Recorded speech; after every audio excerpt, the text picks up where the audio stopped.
हाँ, रायबरेली में कांग्रेस राष्ट्रीय महासचिव प्रियंका गांधी लगातार अपने भाई और कांग्रेस के प्रत्याशी राहुल गांधी के चुनावी रथ पर सवार हैं।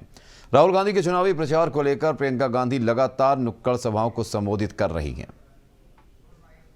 मीडिया ने आप सबने कहा कि मोदी जी है तो मुमकिन है। जब उसी महिला ने बाहर बैठ के आंदोलन किया, सड़क पे बैठ के, जब उसी महिला ने कहा कि मेरे साथ अत्याचार हुआ है, तो किसी ने उसको पूछा तक नहीं किया। वो रो रही थी जब मेरे से मिली, उसने मुझे कहा कि मुझे मेडल मिला।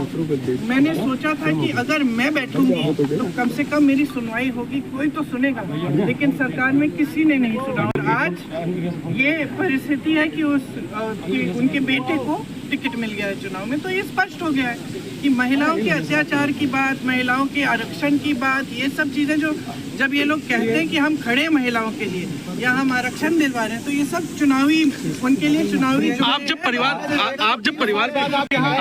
की शहादत की बात करते हैं तो बीजेपी कहती है कि आप शहादत के नाम पर वोट मांग रही परिवार के। बीजेपी कहती है कि आप परिवार की शहादत के नाम पर वोट मांग रही लोगों के, आपके परिवार में जिस तरीके से जो शहादत हुई। बीजेपी चाहती है कि मैं अपने परिवार के बारे में चुप हूँ या शर्मिंदा हो जाऊँ।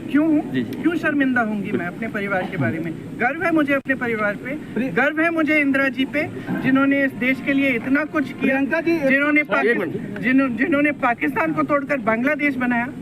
गर्व है मुझे इंदिरा जी पर कि उनकी शहादत हुई इस देश के लिए। राजीव जी के ऊपर गर्व है मुझे कि उनकी शहादत हुई। क्यों नहीं बोलूंगी?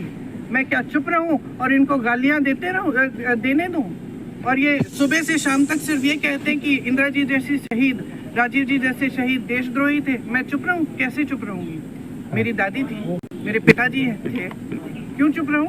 प्रियंका जी, 103 साल पहले नेहरू जी यहाँ आए थे, सैकड़ों किसानों की शहादत हुई थी। 103 साल पुराना रिश्ता हो गया है। आज आप कैसे देखती हैं 100 साल के रिश्ते?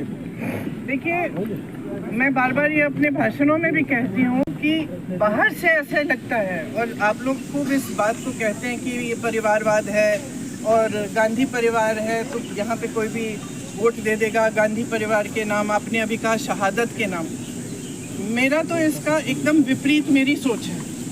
यहाँ पे जब आंदोलन हुआ, जब यहाँ के किसान 103 साल पहले खड़े हो गए एक इतने बड़े और सक्षम और सत्तावान साम्राज्य के खिलाफ,